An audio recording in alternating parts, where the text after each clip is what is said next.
jump in today to our brand new series, Creature of Habit. As we get started, I just want to ask you a question, all right? I want to ask you a simple question here, and the question is this, is how many of you have ever had a moment where you just kind of zoned out, all right? You ever had a moment like that where maybe you've done something so many times that when you do it, you just, you're doing it and you're just kind of going through the motions, but your mind is just somewhere else altogether. Is there any spacey people in the room, okay?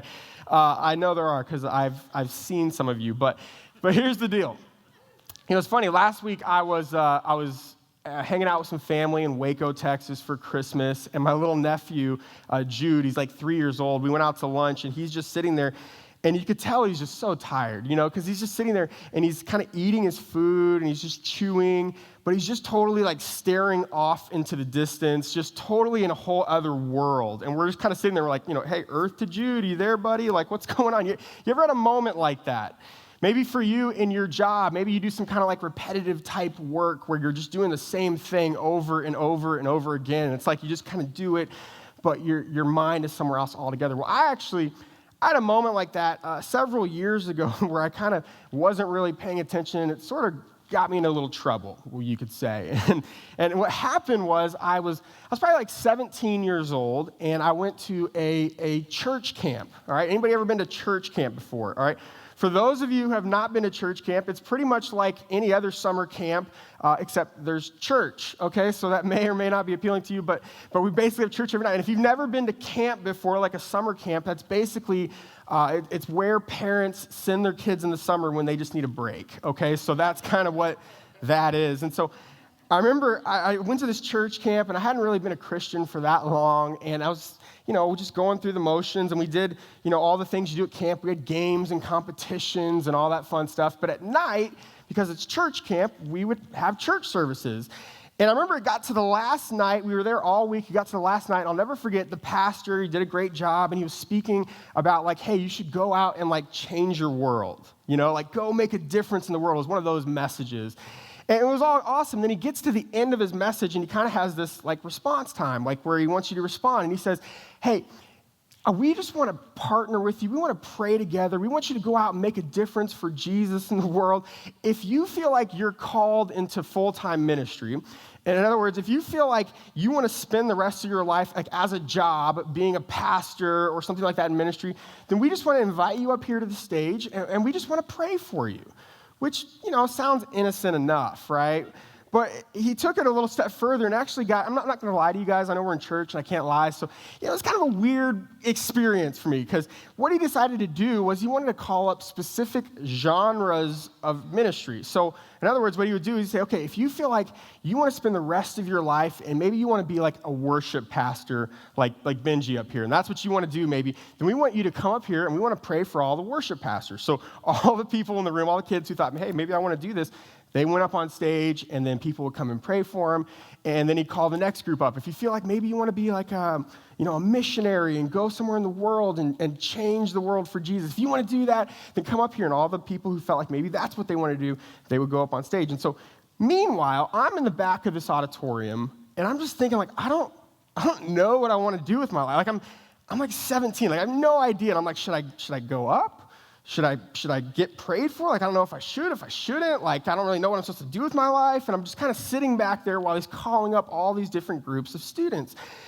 And so finally, I just sit there and I think, you know what? I should just go up and respond to this because what's the worst that can happen, right? Famous last words. And so I'm sitting there and I'm thinking, I'm just going to do it because if I go up and I get prayed for and maybe I'm not supposed to do this pastor thing, I don't know, then, I got prayed for. If I am, then cool, no big deal. And so it's in this moment where I'm kind of going back and forth that I have this sort of moment where I kind of zone out a little bit. You know what I'm talking about, right? Where my body is walking towards the stage. I see some other people going, so I just kind of follow them. And my mind is somewhere else, like, altogether, because I'm still, like, debating, should I go, should I not go? But I'm like, whatever, I'm just going to do this. I'm going to have my moment, And so I go down, and I march right on the front of the stage, and I get there, and I'm just like, okay, God, like, here I am. Like, whatever you want from me, I'm all in. I'm having this moment with God like you do. And I'm sitting there, and a few seconds goes by, and it feels like an eternity. I'm like, why why isn't anyone praying for me like they did for everyone else? Like, where are the people at? But I'm like, you know what? It's cool. Like, I'm just going to have my moment. So I lift up my hands like they tell you to do in church. And I'm like, God, I surrender, like whatever you want for my life. I'm like, I'm having the moment you're supposed to have. I'm like all in. And I'm sitting there and I'm like, okay, God, like for real, like whatever you want. Like, I'm here. But I'm like, seriously, okay, where are these people at? They're taking a long time to come and pray for me. Like, what's their deal? So finally, I do what they tell you not to do when you're praying, and I kind of like peek and open up my eyes a little bit, right? And I look in the back of the auditorium, and I see some friends of mine, and they're looking at me, and they're kind of pointing, and they're laughing at me, all right?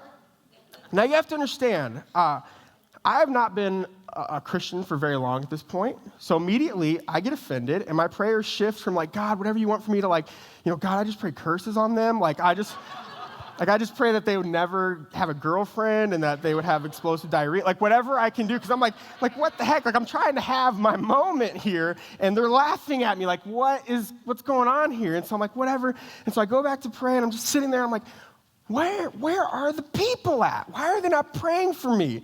And so finally, after what felt like an eternity, I open my eyes, and I look around the stage, and I realize that I am the only guy on stage.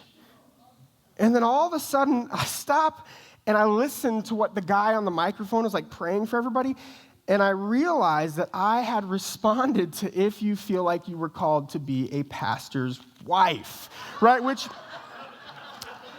who would have thought that's like a real thing, right? Like, I didn't know that was like a thing you got called to do. Like, I thought you just kind of like accidentally became a pastor's wife. You're like, oh, dang it, right? Like, Natalie's like, I didn't sign up for this, right? But apparently that is. And it was just one of those moments where you just, so I just kind of put my hands in my pocket and just sort of marched right off that stage and looked for the nearest bridge I could jump off of, because I thought, this is the end. Like, there's no point. Now, for all of us, the reality is that here's the deal.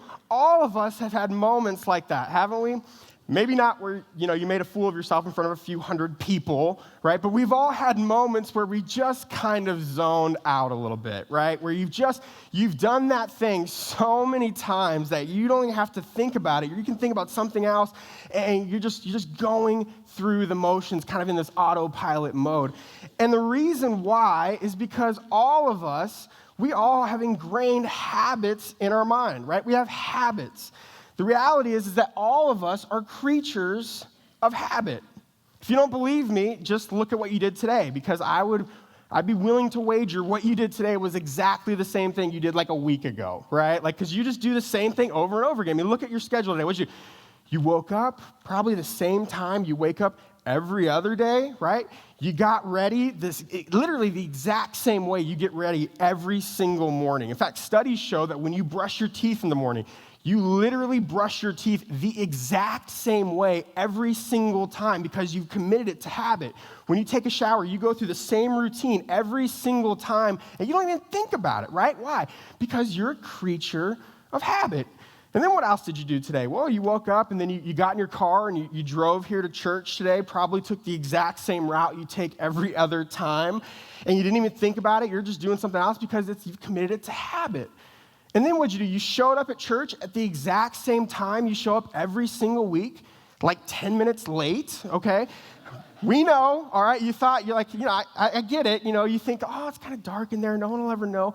We know, okay? We see that there's no one here when the service starts, and we think, God, why is this happening to us, right? Like, so just a total side note here, just again, let me just kind of get on my little step stool. Can we all just make a New Year's resolution together to let's just try. What would happen if we came to church on time? Like, what would that be like? Okay, what if we just came to church, just not even on time, just closer to on time? Like, we just took a step in the right, what? I think that would change your life. I think God would probably love you a little bit more. I'm just going to say that. But what?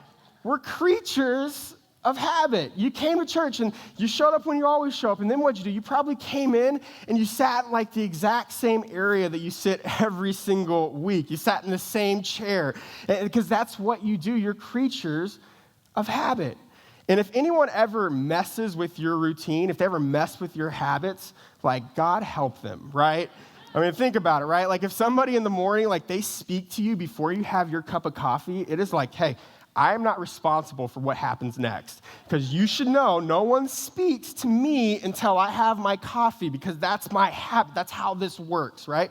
Some of you came in a little bit late today, like you do. More on that later, but you came in late. Maybe someone was sitting in your seat. I mean, your seat, and you walked in and you thought, that's my seat. Like, they should know that that's my seat because I sit there every single week. Of course, that's my seat. Like, so you sat maybe like in the row behind them, and the whole time in worship, you're just sitting there like, how can I possibly worship at a moment like this? Like, they're in my seat. Like, that's my thing, right? That's my habit. In fact, some of you haven't heard a word I've said literally this entire morning because you're like, why is he on the floor? Like, he's always on the stage, right?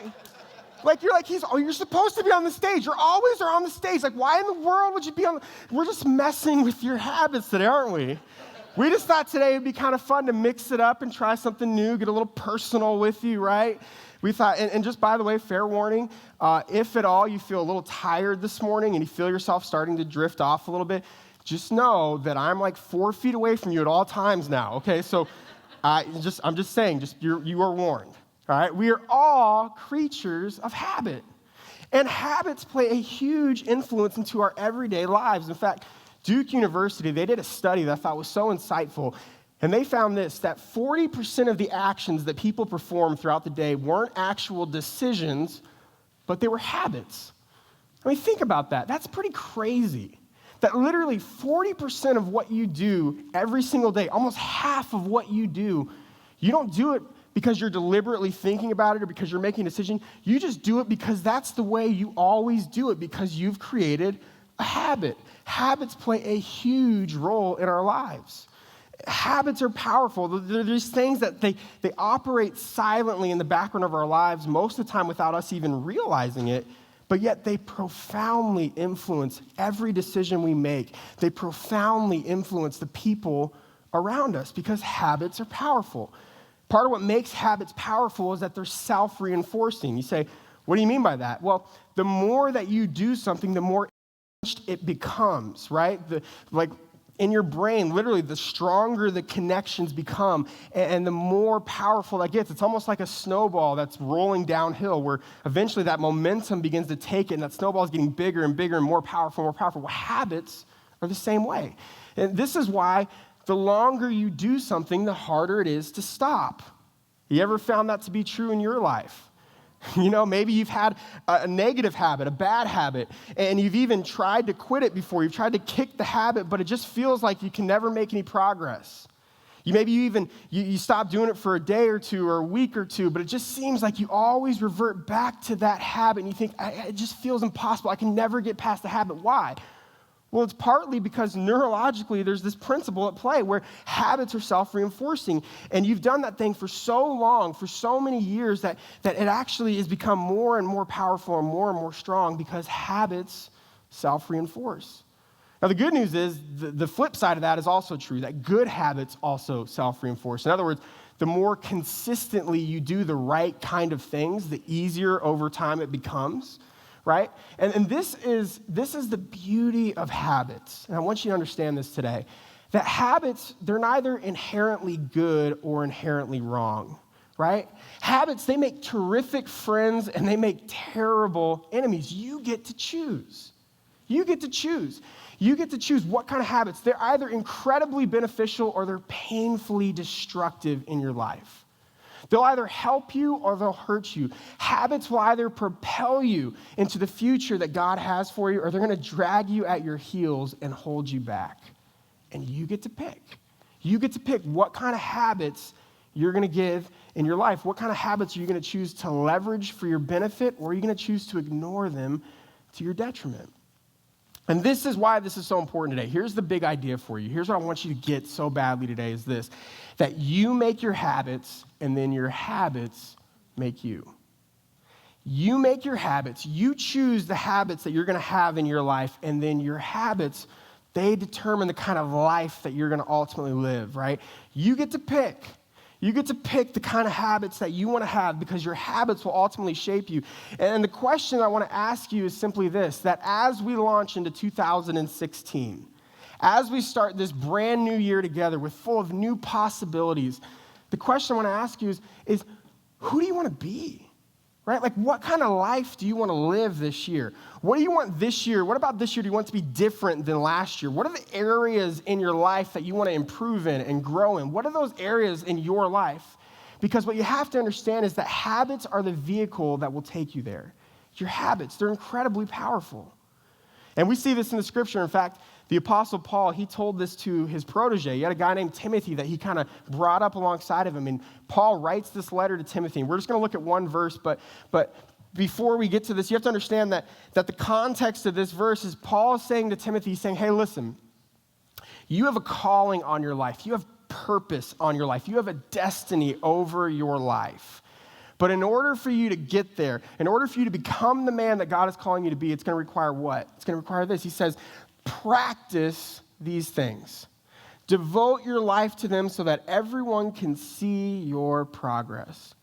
It's like Paul's looking at Timothy, and this is the key word here. It's this practice. He's saying, if you want to become the man that God is calling you to be, it's going to require you to practice these things. In other words, what is he saying? He's saying you're going to have to do these things over and over and over again. You're going to have to practice.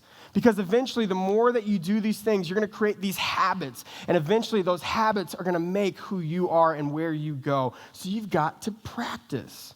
And another way of saying this, saying, Timothy, if you want to go where God's calling you to go, the pathway to progress, you want to make progress, the pathway to progress is practice. You want to take steps forward into the life that God has for you this year. You want to move forward, then you're going to have to practice these things. If you've ever been on a sports team, you ever played football or basketball or whatever in high school, then you kind of get this intuitively, don't you? Because your coaches drilled this into you, didn't they? Right? What do they say over and over again? You practice how you play, right? You got to practice. You got to have the right discipline on the front end so that you can be the fullest potential that you can be as an athlete. You got to do the same workouts and the same routines because ultimately you're going to develop these habits that are going to develop you into all you can be on the field because of this principle, right? And we see this, that our habits, they shape us. And we see this not just in Paul's writing, but we actually see this play out in the life of Jesus. Now, Jesus is actually an interesting case study when we talk about habits because I think all of us would agree when we look at Jesus' life, he did pretty good for himself, right? Like, he did okay. Jesus lived a pretty significant life. I think we'd all kind of be on the same page about that. But what's interesting about that is, this is the time of the year where you and I, we make our New Year's resolutions, right? These are the goals for this year that we make, and then in a couple weeks we break. Like, we all kind of do that, right? It's funny because for us, like, our New Year's resolutions, we do things like this. Like, our big goals for the year is like, okay, if I can just lose like 13 pounds this year, this year will be a win. Like, if I can just do that, like, then 2016, chalk it up as a W, as a win. If I can just save up enough money to, like, buy this thing I really want, then it's going to be a win, right? Like, those are our resolutions. Those are our goals. You ever thought about, like, what kind of goals or resolutions Jesus would have had for New Year's, right? I mean, seriously, he's sitting there and he's looking ahead to the next year and he's like, you know what? I think this year I'm just going to go ahead and, I don't know, save humanity, right? Like I don't know. I think this year I'll just go ahead and I'll start a movement that will literally change the course of human history because I think I could probably fit that in this year. And while I'm at it, I'll let them kill me so that way I can rise from the freaking dead like you do, right? Like, these are Jesus's New Year's resolutions, pretty much the same as ours, right? Like 15 pounds, rise from the dead, real similar, right? This is Jesus. And the crazy thing about Jesus is he actually did those things. I mean, he led an incredibly significant life. He left a legacy that is still impacting us thousands and thousands of years later. And the question is, how did he do it? Now, the obvious answer is, well, there's the whole he's God thing, right? Like that kind of helps, right? The fact that you're the son of God, like, yeah, that helps you kind of live a life of significance. You want to be significant, make an impact. Okay, well, being God probably helps with that. Okay, we'll give you that. He was, yes, 100% divine, but the other flip side of this that we often don't think about is that Jesus was also 100% human. I mean, he was a person just like you or I. In fact, the scriptures say that Jesus came down to live amongst us. It says that he lived the full human experience. In fact, it says that there's no temptation that you or I face that Jesus didn't have to face, right? He lived human experience. He had emotions. It says that Jesus cried, he wept, he went through some difficult moments. He was fully person. Jesus, we don't think of it often like this, but he went through puberty, right? I mean, Jesus went through that weird stage where like your voice cracks and people make fun of you. Like Jesus, he did that, right? Because he was fully human. And it's interesting, in light of Jesus being fully human and the legacy that he left and the kind of life that he lived, how did he do that? How did Jesus become Jesus that we know and love today? How did that look like? What did that look like? And it's a tough question because when you look in the scriptures, to be honest, the scriptures don't really give us a whole lot about Jesus' life growing up. In fact, we have a ton about Jesus' life when he was born, right? We have the whole Christmas story. A lot of us just heard that in the last couple weeks. We know a lot about his birth. We also know a lot about Jesus' ministry and his crucifixion and his resurrection. We know a lot about that from like the last few years of his life, from like 30 to 33. We know tons about that. But there's this gap in the scriptures between the ages of like 2 and 30 where, quite frankly, it just doesn't speak a whole lot to that portion of Jesus' life. And it's tough because these were the years that Jesus was growing and developing and becoming the man who would be so significant and make such a huge difference. And it just doesn't speak a lot to those years. But there's a couple of verses that shed some light on it that I want to share with you today. And one of those verses in Luke chapter 4, verse 16, it says this. So he, Jesus, came to Nazareth where he had been brought up. And as his custom was, he went into the synagogue on the Sabbath day. And the verse, it goes on, right? But it's interesting because it's just this one little verse. And this is the kind of verse that many of us, when we read, we just kind of breeze past it and we kind of read the rest of the chapter. But in this verse is a little phrase that I think is packed with significance. It's this little phrase right here, as his custom was. As his custom was. See, we see from this one little phrase that Jesus, and I think this is a huge part of how Jesus became Jesus, we see that he was intentional to create customs in his life. Or another way of saying that, he was intentional to create habits in his life. He cultivated holy habits. We see that in scriptures. In fact, in John chapter 8, it says that Jesus developed a habit of obedience. It says that he made a habit to always do the Father's will. In other words, every single time, over and over again, until it became a habit, he does the Father's will. In Luke chapter 5, we see that Jesus made a habit of constantly withdrawing from crowds to get away and get by himself to pray. In other words, over and over again, he developed a habit that he would spend time away alone with Jesus or with God, right? He would pray. We see in this verse in Luke chapter 4 that he made a habit to go into the synagogue, to go to church every single week. That was his custom. That was his habit. He was intentional with his habits. And it's interesting because though the Bible doesn't give us very many details about Jesus' life growing up, in this one verse, in this one phrase, we get insight into something that Jesus did every single week for 52 weeks a year for 3 decades. When it was the Sabbath, Jesus went to church. That was his habit, as was his custom. And one of the only other verses that we have that gives a picture of Jesus growing up was in Luke 2:52, and it says this, that Jesus grew in wisdom and in stature and in favor with God and with all the people. You say, how did he do that? It's because Jesus was intentional to cultivate the right kind of habits. So let me ask you, do you want to have a year where you grow in wisdom, where you become more wise than you were in 2015? Do you want to grow in favor this year with both God and with people? Then you have to get intentional with your habits. This is the year where we need to take our habits and really start to put some intentionality into them, because what you have to understand is simply this, that the scope of your life is determined by the substance of your days. The scope of your life is determined by the substance of your days. Now, we all love to talk about the scope part, right? We love to talk about the big picture of our life. We love that. We love to talk about, our dreams and where we're going to be in 20 years and the career we want to have. We love to talk about that. We love to talk about significance and greatness. That's all fine and that's great. But what we often fail to realize is that it is the substance of our days that will get us there. In other words, it's the little moments, the little everyday moments that the choices we make day in and day out that's going to determine the scope of our life. The habits that we make. A pastor in D.C., a guy named Mark Batterson, he put it like this, that our daily decisions determine our destiny. And isn't that true? It's these everyday moments, the things that we consistently do over and over again, that's what determines where we go and who we become in life. It's those daily decisions. And if you want to become the kind of person that God's calling us to be, the kind of person God wants you to be, not just this year, but for decades to come, then it starts with your habits, those daily decisions. So here's where we're going to go over the next couple weeks in this series, Creature of Habit.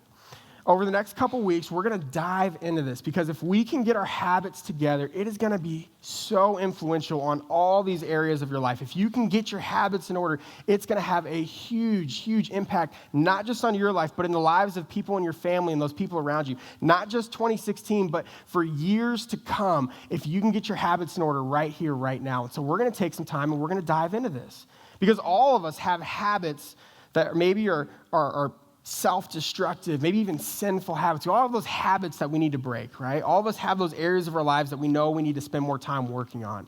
And on the flip side, all of us have those habits that we know we need to start implementing, right? The good kind of habits that in order to go where we want to go this year, we know it's going to require that we really start to get serious about adding some new habits in our life. And so we're going to take time over the next couple weeks, and we're going to dive into that. We're going to talk about that. We're going to talk about how do you actually break those self-destructive habits in your life, those ones that maybe for years you've had, that you've tried to get past, but you just can't quite seem to. We're going to talk about how do you break those habits? How do you find freedom to where it really sticks and you don't keep going back to it? We're going to talk about how do you start adding the right kind of habits in your life so that, 2 weeks from now, it's still sticking, that you can still be consistent over the long haul. We're going to give you some really helpful, practical handles to really dive into that, and we're going to do that together.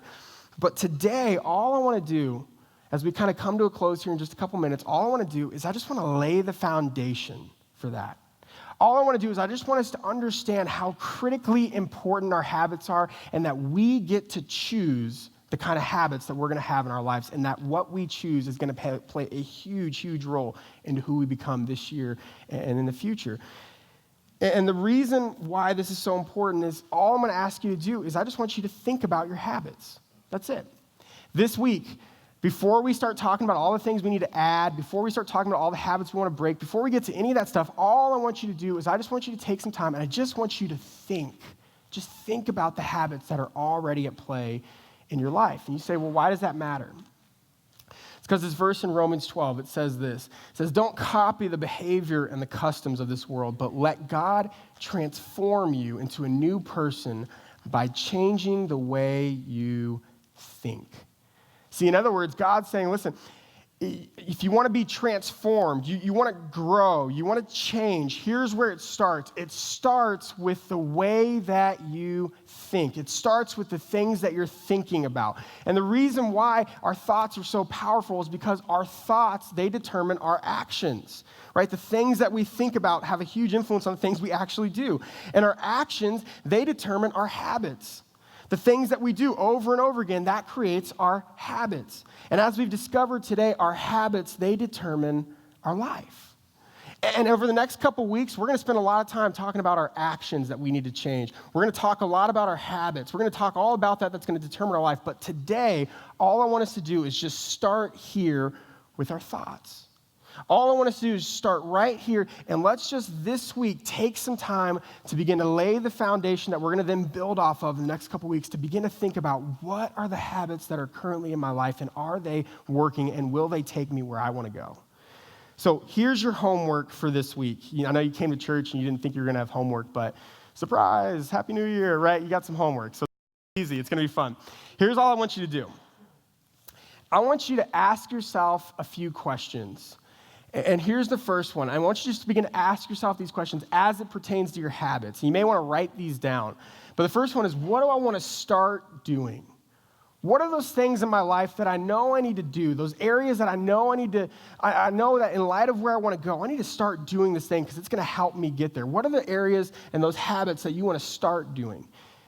And then the next question is this: what do I need to stop doing this year?